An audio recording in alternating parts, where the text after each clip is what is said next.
Hey y'all, I'm Leah. And I'm Rachel. We're two wives and a spark. As new parents and as an interracial couple, we're on a mission to connect with others and explore how race and politics influence so much for families like ours. Yes, we believe intentional conversations are vehicles for change. So we're committed to learning in public and having real talk every step of the way. And you know what? Maybe, just maybe one conversation at a time, we can make the world a better place. I think so. So let's jump in, y'all. All right, we are so excited for this week's episode and so thrilled to have the opportunity to talk with Cara. So inspired and just moved by your journey, Cara, and so thankful to have you here with us. We love and appreciate how joyful and out and visible and present you are in the world with your love and sharing your family's story. And it's just been such a gift to follow your journey. So thank you for joining us. I love being here. I'm so excited. Oh, yay. We love the excitement and all the joy. Yes. We'd love to start off with you just telling a little bit about yourself and your family. Anything that you wanted to give us a little glimmer and a little spotlight into your life. Yes. Well, we're a two-mom family. Both moms are named Cara, spelled the same and everything. A big difference, though, is I'm the extrovert. Cara W. is a major introvert. We have a 10-year-old daughter named Myla, and she's biracial. She's a ball of energy. Literally lights up a room, whatever she's in, just kind of tries to control the room. And she has her own agenda and the way she wants to go about it. And very strong-willed, high-spirited, just a star in her own right. Did I say we live in Atlanta? Not yet. Yes. So I came out later in life. So I grew up, born and raised in Alabama. Lived in Alabama, lived in Florida, back in Alabama, and then met Cara W. online on the Her app in 2018 when Myla was 5. And then she finally met Myla when she was 6. And she was the first person that I had ever introduced to Myla as my. I think she did actually meet somebody I was like talking to at one other point, but I never mentioned that she was my friend. You know, like she was too young to like have that discussion with yet. Mm-hmm. So that was the first person she had ever met. And like literally in the moment that she met Myla, she became a mom. Like Cara had always wanted to be a mom. So she had always wanted kids and whatnot. And just, it had taken a while. Nothing ever really kind of worked out. And then she met us, or met me, and then met Myla, and it just all clicked. Like they just meshed together so well. And there was just such a bond right from the beginning that we, dated long distance for like 9 months, I guess. And then it was that moment where we were like, okay, we have to decide what we're going to do because Myla was in school. She was about to start first grade. So it was like either we go through a whole nother year of long distance or we move in together. So that was what made that decision for us to be like, okay, we're going to do this. Like we want to be together and this is like our little family. Like we don't want to break it up or cause a whole nother year of long distance. So I did not want to stay in Alabama. That's never been my plan. We moved to Atlanta and we lived in Atlanta for like in the actual city of Atlanta for 2 years. And then that was through COVID. And when COVID hit and we had to still live in an apartment for a whole year with a 7-year-old at that time, we were like, okay, we need a space. And then we moved to the other side of Georgia a year after that because we didn't like the political climate that was out there in Marietta. It was going in a way more conservative route than we thought that it was headed. Mm-hmm. And we're just like, oh yeah, no, we're done. This is not where we're supposed to be. And we love where we are now. Like absolutely. Myla's thriving at school. We have tons of kids in the neighborhood. It's a very diverse neighborhood, very diverse area. Like everything about it was exactly where we needed to be.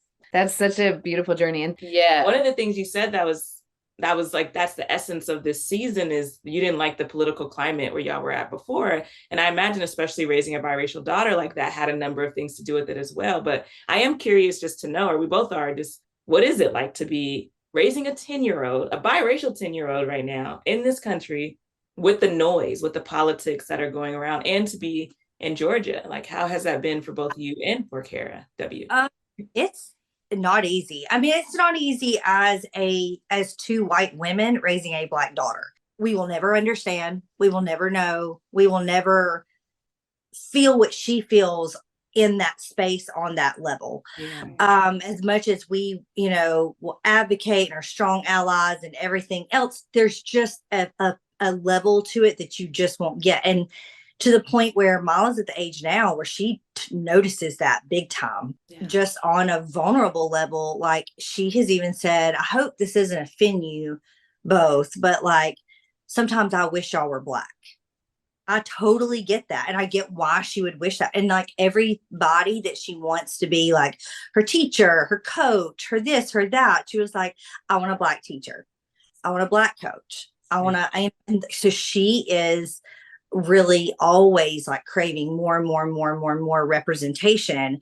And I think that that's so important, because it was something that she didn't get as much of in Alabama. And another huge reason why I was like, we're leaving Alabama. Like, this isn't something where we're going to stay. Like, we're trying to get out. And I did, the best that I could with the area that we lived in, but still it's tough in the South too, because it's so polarized sometimes. You want to make sure that it's okay, and that we're not intruding on someone else's space, on someone else's thing, but just for the reason that, yes, she could go, she could be there, but like, I'm not going to sit there and intrude on that. You know what I mean? So it's absolutely. 100%. Really have to tread lightly, but then like here, she has found so many more, like Myla clings to that, she clings to her culture, she clings to her heritage. So like,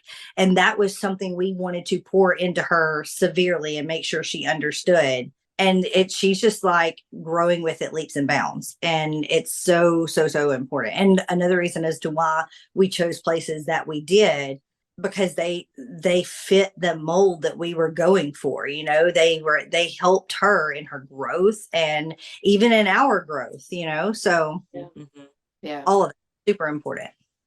That was a vulnerable moment, so we do just appreciate you for sharing that. That's real.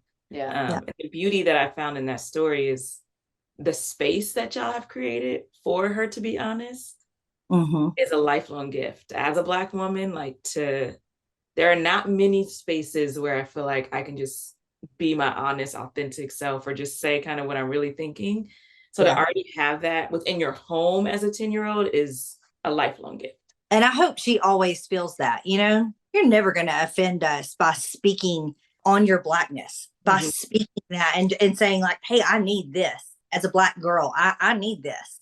So I'm gonna need y'all to figure it out. Which is great. Like, that's keep huge. pouring into that, like, because when she goes out into the world, she's gonna need that voice and that like assurance within herself.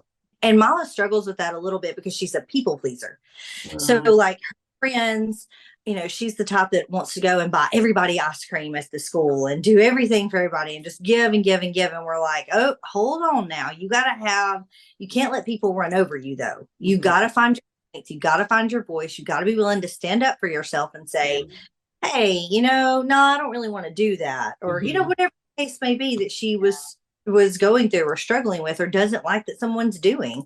I want her to always have that, because Black women have always been so silenced. So it is something that I feel so passionate about. Actually, I mean, we both feel so passionate about that. We want her to, if something didn't sit right with her, because there's been times where she's been like, they said something that was off. And I don't know, it just didn't really sit right with me. Like, listen to what was said. And then, so she didn't say anything to correct it because it was an adult. And I was like, we're both very much like, you need to know, like, just because it's an adult does not mean that they know what's right and wrong all the time. You can correct it. Excuse me, what you just said, no, that's not the case. So yeah.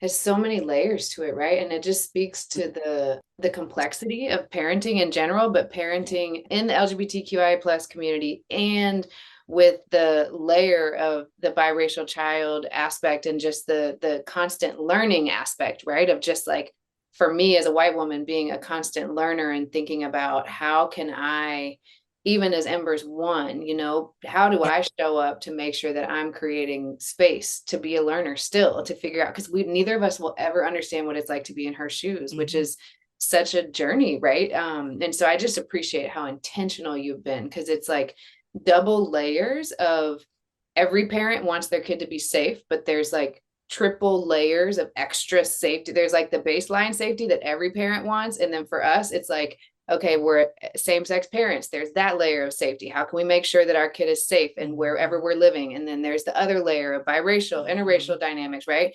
So I just appreciate you being honest and just vulnerable about that layer of it, because it's, so many people don't know kind of behind the curtain how much thought is put into every little decision, and they'll never truly understand, because it's like you really do have to be on your game at all times and thinking and talking it out. Me and Cara communicate so much, which I think, it helps that we're long distance and we like had that as a solid foundation. But Lord, we can't even get through shows sometimes because we pause it and have a whole 2-hour long conversation in the midst of it. And we're like, now what were we watching again? That's how we are. That's totally us. It's a lot. I mean, we actually have her going to a therapist, and she's a Black therapist, because that we just felt like that was a necessary move, not only just for like therapy in general is just lovely, but also for her to have a Black woman to confide in, and that she could confide in, and she knew whatever she said wouldn't go back to her mom's, wouldn't go back to, it was literally their own little bubble. And that is just so, so important to us. Because she can have all of our friends and, all of our people that we associate with, but she will probably always be like, you gonna tell my mom's. Added layer of protection of just saying like, I'm going to get to share my actual feelings and not have to be concerned that it's going to be repeated. Right. Yeah. That's a brilliant move. Yeah. So many micro moves, so many it's usually those little moments that actually have the biggest ripple effects. So the little choices because in the South, we live in Austin, Texas. It's not easy to find Black therapists, high quality therapists in general. Like there's just so many layers to the search, the process of that micro step, and then following through and saying, okay, well, let's figure out how we, so I just thank you for sharing that too. It's the extra thought and what some people might not even think of in those little moments or the little lessons, or let's process that. Did she say that? Did that happen at school? There're just so many things to constantly talk about that really have big impacts. Yes, 100%. Like that's exactly what it's about. All those little tiny moments. I don't know if y'all ever watched the show A Million Little Things. Yeah, we do. Favorites. We love it. Really is. It's a million little things that make up life and like life decisions, and especially in a family, you really have to think about. And you didn't realize that all this pressure and all these things and all this stuff was going to come, and then you're like, oh my Lord. Oh my Lord. Yeah. I mean, it's also why it's so exhausting and disheartening when the political landscape is adding to the million little things that you have to think about and process and deal with and be ready for. And like it's already tiring to be a parent, right? With beauty and all, but then to all the layers, right? All the intersectionalities that get added. So then when these political organizations and the government is supposed to be here to help us, and it creates more for us to deal with, like, man, like it's I keep telling people, I'm in a policy and planning program for graduate school. And I keep telling people, like, every week I go into a fog, slowly come out of it to be able to go back into it. Cause it's like, that's how deeply intense it is to be hearing all this noise, to be seeing the way people are acting as they talk about different communities. Like, it's very disheartening. But it's moments, to be very honest, like it's moments like your page on Instagram and like all the other families that we follow that truly give us hope, right? Like we can rewatch a video, even the funny stuff you put out, and like you all do a great job of being real with some of the funny too. Like I love it. When you mad at each other, but you still kind of gotta talk. Yes, actually, that is exactly what it looks like. And like I can watch that like 5 times, and that'll help me kind of get ready to go into the fog, right? Those are the high beam moments of this time. And so keep doing what you're doing, even as you're carrying this weight, because it is making a difference in the lives of folks that look like us who are raising families like ours. Oh, well, thank you. I appreciate that. I mean, it makes a difference for me too. Without all the other representation that we have across the platforms that I'm on, like I glean information from other people all the time, and just growth and knowledge and just everything that comes with it, support even, feel that level of protection in that space forms. It's so weird to like hold a social media platform so dear to your heart, but I do, because I did not know one gay person growing up. Not one. Finally I had one of my friends, he came out in college, and I remember like we always had such kindred souls, and it took, all of those things and growing and learning, and then me coming out eventually to be like, light bulb moment, that's why we had those kindred souls, and something inside of us just like clicked together. But even I was 10 years after him coming out, maybe it wasn't that long, maybe it was like 8, but I mean it was a long time. So it's just one of those things that it's wild how this space has made me feel so secure and safe, and like just having the community that we have, and seeing just more and more and more and more representation, and how important it is. I wish that we would have all had that representation when we were younger that we do now, because it's truly unmatched. It is unmatched. If you knew a couple of queer people, lesbians, bisexuals, transgender, whatever, when you were younger, you only knew that few, and they weren't really trying to make themselves a whole lot different, because it was scary for them to be a whole lot different or worrisome or whatever they were feeling. But now you have like this whole array of people that are just showing up and showing out and saying like, hey, it's okay for this, it's okay for that, and you can do this and you can do that, and what you used to not think that was possible is in fact possible. So I think that is just something that's it's really like gripped me lately, how much that we all believe so vehemently that things were impossible back in the day. And now we're starting to be like, oh, no, world. Let us tell you it is possible. Yeah. That's right. So that's in your social media community, right? It's like finding this essence of just beautiful people being who they naturally are. Are you finding in your physical community, do you find that same safety? Do you find that folks are creating more of an inclusive and belonging community? Have you found that in your daughter's school? Actually, we ended up finding out, and we still have not met them yet, but we ended up finding out at Myla's school that in their same classroom, there's another 2-mom family. So, and it's so weird that we haven't met yet, but it just we've all just not been in the same space. The last time, they have a son, and the last time that we were there, neither mom was there. So when we first went in to meet her teacher at this new school, her teacher was very like, oh, y'all are going to really do great in this classroom. Like Cara turned to me and she said, is there another queer couple in this classroom? Because I'm getting the vibe that she like, wink, wink, hint, hint. There's somebody else that's like y'all in here. Y'all are going to do great. And it's just wild that we got placed in that one classroom that did. Now, at our previous school, when we used to live over in Marietta, there were 0. And when we first went into that school, it felt odd. Like we didn't feel like this, oh, welcome in. It felt like we were being stared at constantly.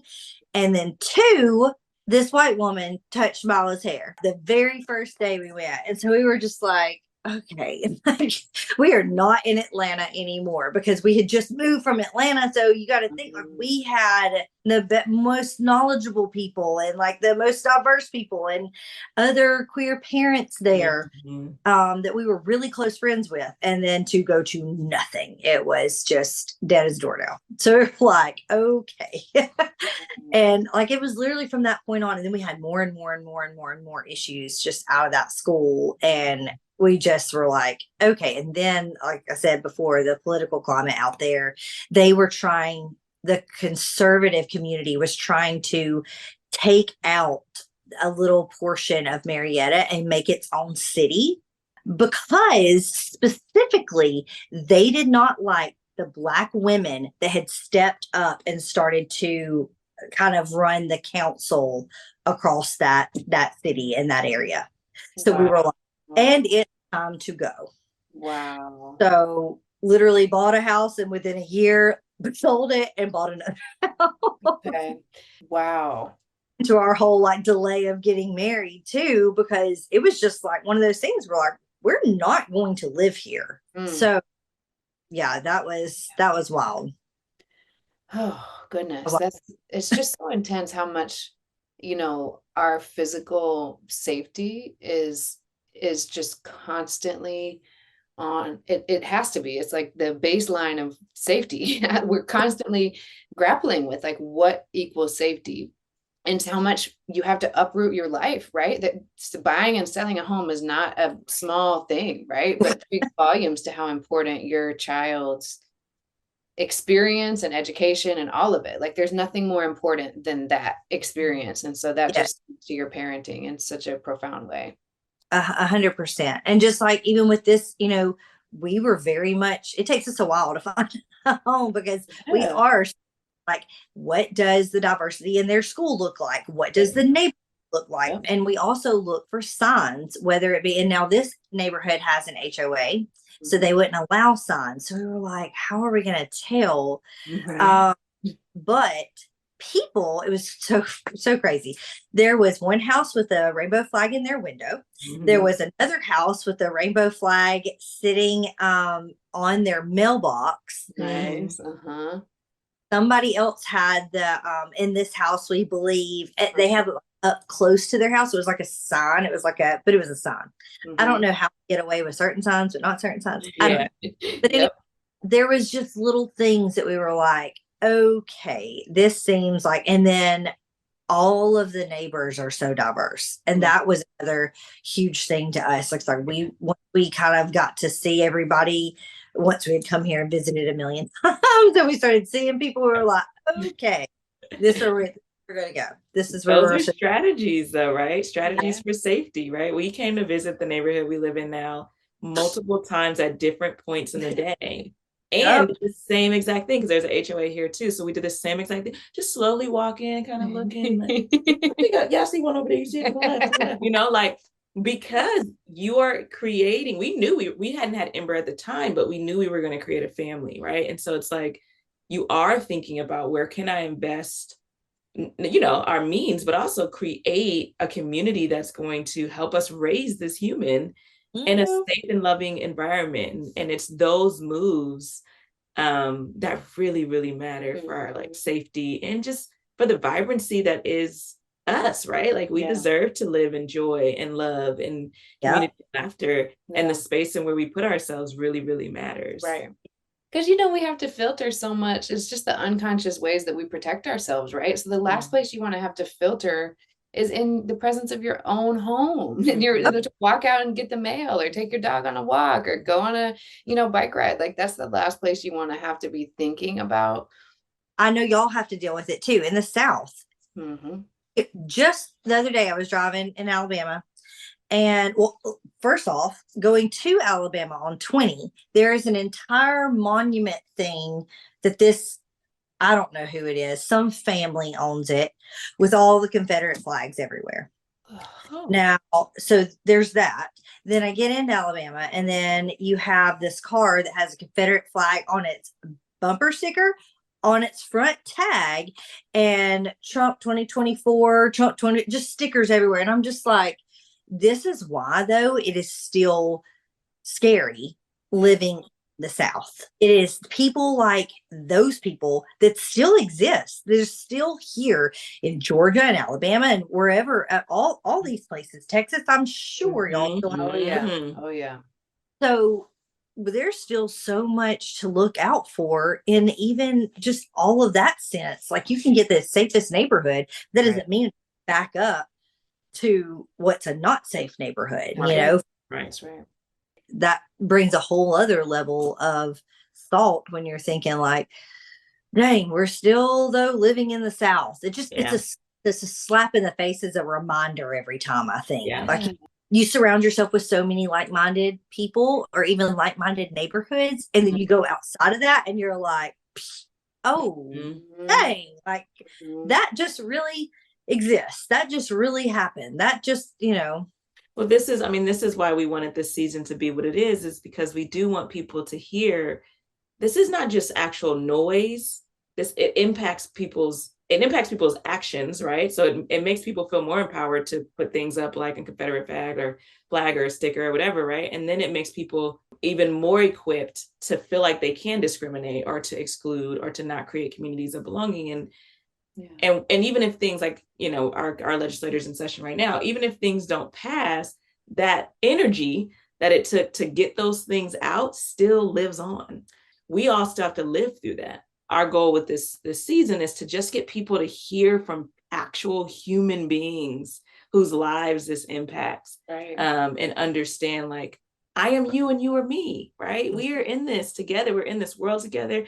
I'm a mom, you're a mom. I'm trying to raise a kid. You're trying to raise a kid. All the same things, except we also have to carry this weight of this negative language and, negativity. So I think you're sharing so many powerful things for people to be able to really sit with that I think we can sometimes miss, right? And a lot, if we're scrolling and just doing things quickly, but it gives people an opportunity to sit with like the content of what you're saying. Right. If you don't see it, that it's not happening anymore. Yes. I know my parents raised me to think that racism never happens anymore. So I grew up believing that wasn't real, that was such a long time ago and there was nobody that felt that way, when in fact y'all lied. Or y'all just were unaware or just living in that white bubble that y'all put around yourselves. Y'all didn't want to accept the reality when you had to have known. Like that's just impossible. But it blows my mind how people think that. And it's just because they don't go out into the world and just look around and open their eyes and see. They're just so blinders on, doing whatever is in their path, their road. Look at what's actually happening. Or to hear the stories, right? Because it's like the nature of privilege is that it does its job when you don't see it, right? And so it's this insidious, and white supremacy too. It's like if you don't see it and notice it, then it's working. But the moment you call it out and say, hey, actually there, like, let's open up the blinders. Let's have some empathy for this other area. Let's listen to this story, right? So that's why we've just been on a mission to lift up stories. The power of hearing these stories is that it helps people see and hear and remember, oh, I don't have to think about that, right? That is a privilege. Or like, I've never had to cross that. I've never gone to Alabama. Like, I will never understand with a child what that must feel like in the back seat to see a Confederate flag. Like all of these layers that are traumatizing in a lot of ways. I think you just don't, if you don't have to see it or hear it, then privilege does its job to keep you protected and to think that, that's not my story. That's not my, like, it's just whatever it is, right? They want it to go unnoticed.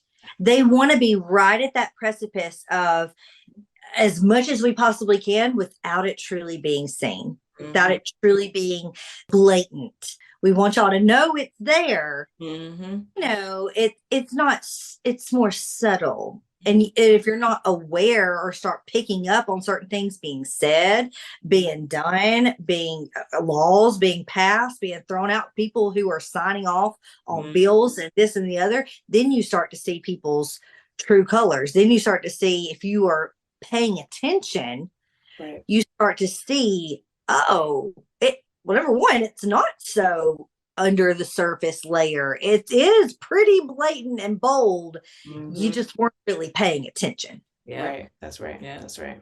And to Rachel, to both of y'all have made this point. If people don't have to, if it's not in my backyard, right? And like we got to get past that in our society. Like it actually has to be on all of us, regardless of if you're raising a child of color or if you're in a same-sex relationship or any of that. It actually has to be all of us coming together to push for all of us to be able to live the lives that we want to live freely. I just want to tell y'all a story real quick. So my mother, she was talking about how like same-sex parents, they have equal rights. Like, why am I constantly saying stuff about equal rights? And this was like, I don't know, 2 years ago. And I was like, but we don't, because let me just give you one small example. I said, if two moms or two dads or whoever, but let's just say two moms, because one actually has to birth the child, right? So two moms have a baby and one mom carries the baby full term, has the baby. Both moms are present. They sign off on the birth certificate. They still don't both have rights under the law because of our screwed up law system, like the country. And she was like, well, that's not really your problem. Ma'am, it is all of our problem. Right. It's just as much your problem as a woman as it is mine. You should care that is insane. That these two moms can't both have the rights to the child because one of them is not a man. Yeah. That's just mind-blowing. And that's just one little thing in a sea of other issues with the queer community. But like, and that just goes to show how people are so, it's all about self, and it's all about, but if it's not affecting me, like it takes everybody. It doesn't just take the people it's affecting. That's always just a much smaller community. The large picture is to everybody care. That there's no way in your mind that could be right. Yeah, right. Exactly. So anyways, that just goes to show like what you were saying. Like, that was a great example, because I think it's going to take our generation and beyond to start introducing that value in our families. Yes. Right. Okay. So if our government's not going to do their job to make that value a part of who we are and like have us live out that value, we're going to have to make sure we're reintroducing it, and not just in same-sex families, in all families, like reintroducing this value that if it's happening to your neighbor, it's happening to you, right? Yeah. You are me and I am you. Like that is a clear, like if it impacts you, it impacts me. And the same way with the happiness, right? So I think we have to get in our families to this place where we start really lifting that value up. And it makes me wonder, how are you talking? I mean, you have a 10-year-old. So like, Ember's at dinner time, stuffing her face, looking at us like, what are y'all talking about? But we're like, we're going to keep talking, like she's probably taking some of this stuff in, but you have a 10-year-old. So how do you, bring those values into your family and just show her the real world, right? While also making sure she knows like, I'm not going to do that to someone else, right? How do you do that at this age too? It's like, I mean, really, we talk very openly in front of Myla. We have a lot of family conversations. That's one big thing that I will like pat us all on the back for, is we want to make sure the conversation is always open. We want to make sure she feels safe to come to us and say anything or express feelings or, whatever she's going through that she has an issue with, to be able to say, hey, I need some help with this, or hey, someone did this. Is this okay? Or does this make y'all feel weird? Like a lot of her kids right now, we're at that age where they're like, ooh, you're so gay. And like, Myla has brought that up, and we're like, you need to speak out and say, hey, like, you may not be meaning that in a way, but you're saying it in a derogatory way. You're saying it in a negative way, as if it's a bad thing to be gay. I have two moms. I don't think it's a bad thing to be gay. I think we're just raising her to be such a strong ally. I came out to her and told her, hey, there will be no boyfriend. There will be no man. It was a lot of long conversations with her even then, like asking questions like, So it's okay to be with a woman. Like it's okay for girls to be with girls and boys to be with boys, because some people say it's not. And people are actively telling her, my dad included, way back then, was telling her like, no, that's not really okay because the Bible says blah, blah, blah, blah, blah. And I was like, you can stop right there. Like this narrative not be shifted and moved around depending on whether I'm speaking or you're speaking. Like you're going to get on my page because, or you're going to not speak on what you don't know or understand, because you couldn't have that double narrative moving on. And that's been a problem too with going through back to the political climate is that I have Republican parents. Cara has Republican parents. So that has been so difficult. I mean, to the point where I thought 2020 was going to just tear us all completely apart. Like, I really was just like, it had gotten so severe and so polarized, and there were comments just flying all over the place that you were like, hold on, you need to slow down and check yourself, because that, like, we were just constantly having to say stuff over and over and over and over again to battle the crap that was coming out of their mouths, freaking Fox News, like it was just it's such a constant battle, even to this day. Like, I've had so many conversations when I have told my parents, you are not allowed to talk about this in front of Myla. We're not allowed, because you will say stuff that goes pointedly against what we believe, what she believes, and she's not going to stand up to y'all yet. And I tell my parents that all the time. I said, I want y'all to remember, we are raising a strong Black woman. And she may not be able to do it now, but y'all will have her come to you one day, and she's going to put y'all in y'all's place. You may not care about it from me, but you're going to care when she has something to say. So that has been a huge shift in even like my family dynamic with my parents, and it has caused a rift. I'm not even going to lie. Like, it has caused a rift in our relationship. And I try to do my best to still like have a relationship with them, but also like something, always in the back of your mind, and you carry it with you, and their feelings on certain things. And yes, while they love and accept Cara, and they treat us all equally, as all the kids equally, you just still know there's certain things that they have issues with, or they would have an issue with if it wasn't their kid. That makes me know it just does something to, I don't know, your thought process. Yeah. Time has flown, and it's been such a gift to hear all the layers of your experience and these stories. And I know there are just so many parts that we could probably be talking for another couple hours, honestly. There's so much more we want to learn. Yeah, as we kind of start to wrap up, I feel like we're entering this space of, what do you want all parents, all people, regardless of background, regardless of straight, hetero, wherever people land on the spectrum, and whether they're in our community or not, what do you want people to do more of? Whether it's parents, allies, folks in our community, what do you wish if you had the magic wand? I would wish they would teach their families, talk to your families, educate your families. From your kids to your parents to whoever, bring stuff in from other cultures, from other family dynamics, from everything. Bring books, bring movies, bring just any kind of representation that you could bring into that is not your own. Start implementing that into your family. Talk about that. Talk about it to your kids. There's way too many kids that still say to Myla, you can't have two moms. You have to have a dad. Like, it has to happen.